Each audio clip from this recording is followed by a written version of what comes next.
नमस्ते, जय श्री कृष्ण। आज हम हमारी जो चौथी इकाई है उठो धरा के अमर सपूतों संग गान है वो आज हम देखने वाले हैं। उसके जो कवि है उसका नाम है द्वारिका प्रसाद माहेश्वरी। द्वारिका प्रसाद माहेश्वरी का जन्म 1 दिसंबर 1916 को रोहता, आगरा, उत्तर प्रदेश में हुआ था। 19 अगस्त 1998 में उनकी मृत्यु हुई।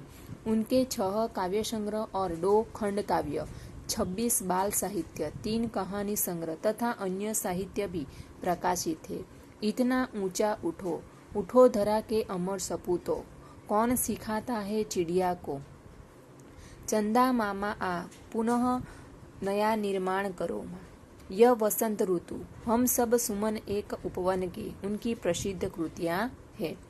उठो धरा के अमर सपूतों, इस जो काव्य है इसमें कहा गया है कि हमारा देश सदियों तक गुलाम रहा। इस समय के दरमियान देश की बहुत बर्बादी हुई। 15 अगस्त 1947 को हमें ब्रिटिश सत्ता की गुलामी से मुक्ति मिली। सदियों के बाद हमने आजादी का सबेरा देखा।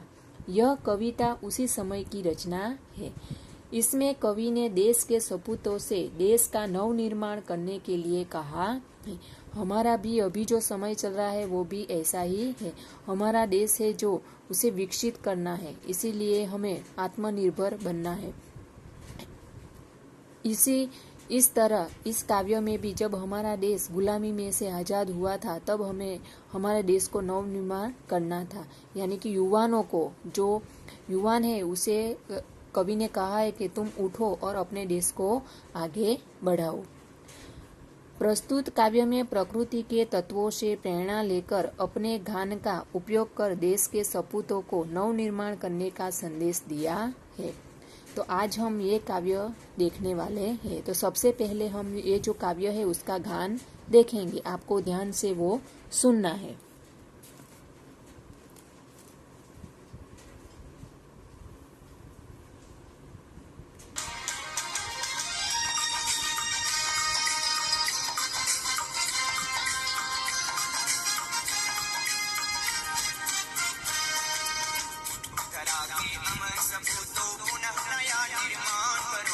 जन जन के जीवन में फिर से नव स्फूर्ति नवजान करो।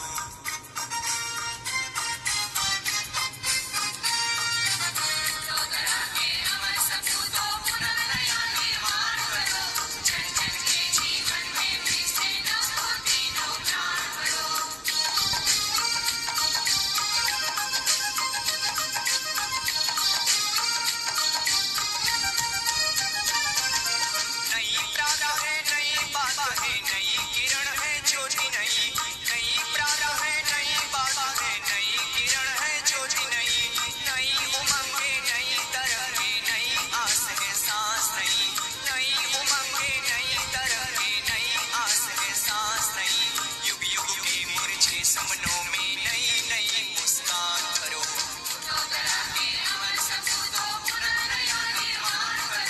जन जन के जीवन में फिर से नव स्फूर्ति नवजान करो।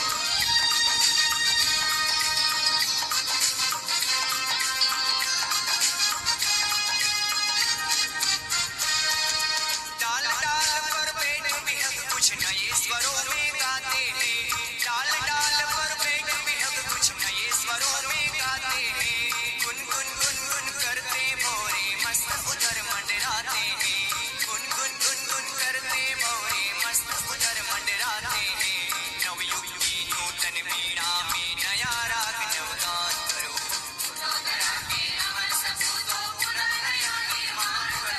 जन जन के जीवन में फिर से नव स्फूर्ति नवजान करो।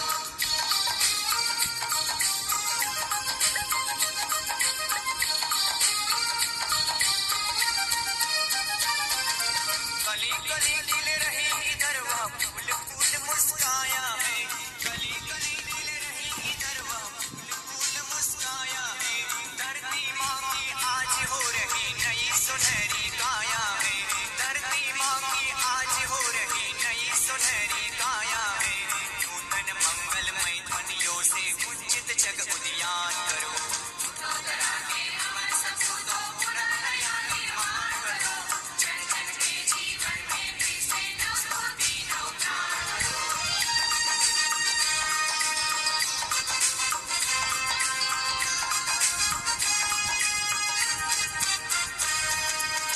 सरस्वती का पावन मंदिर शुभ संपत्ति तुम्हारी है, सरस्वती का पावन मंदिर शुभ संपत्ति तुम्हारी है।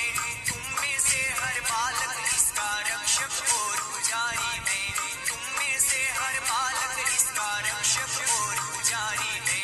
शत शत दीपक जला ज्ञान के नवयुग का आह्वान करो,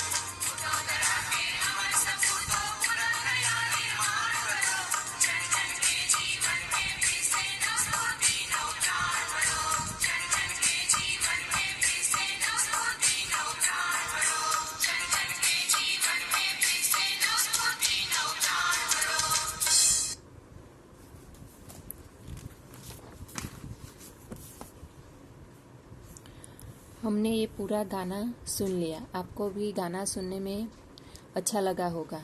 तो हम देख सकते हैं जो पूरा काव्य है उसमें जो हमारा देश आज़ादी के बाद कैसे आगे बढ़ा था और कैसे हमें आगे बढ़ना है उसकी बात बताई गई है। और हमारा अभी जो समय चल रहा है कोरोना वायरस, इसी तरह हमें भी वो समय से बाहर निकलना है, हमारे देश को आगे बढ़ाना है, विकसित करना है, ऐसा उसमें बताया गया है।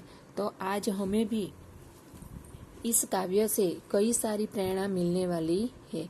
तो सबसे पहले देखें तो प्रस्तुत काव्य में प्रकृति के तत्वों से प्रेरणा लेकर, यानी कि प्रकृति के जो तत्वों है, नदी, रोशनी, किरण, सूर्य, भमरे, पक्षियाँ, उसके द्वारा हमें कई सारा ज्ञान मिलता है। ज्ञान का उपयोग कर देश के सपूतों यानी कि युवाओं को नव निर्माण करने का संदेश दिया है। यानी कि हमारे देश को आगे बढ़ाना है, हमें विकसित करना है, पर हमें जब हम आगे बढ़ेंगे तब हमारा देश भी आगे बढ़ेगा। इसी तरह हमें भी ये पूरा काव्य समझना है। तो सबसे पहले हमने गान सुन लिया। आपको भी गाना सुनना अच्छा लगा होगा, तो आपको घर पे ये प्रैक्टिस करनी है।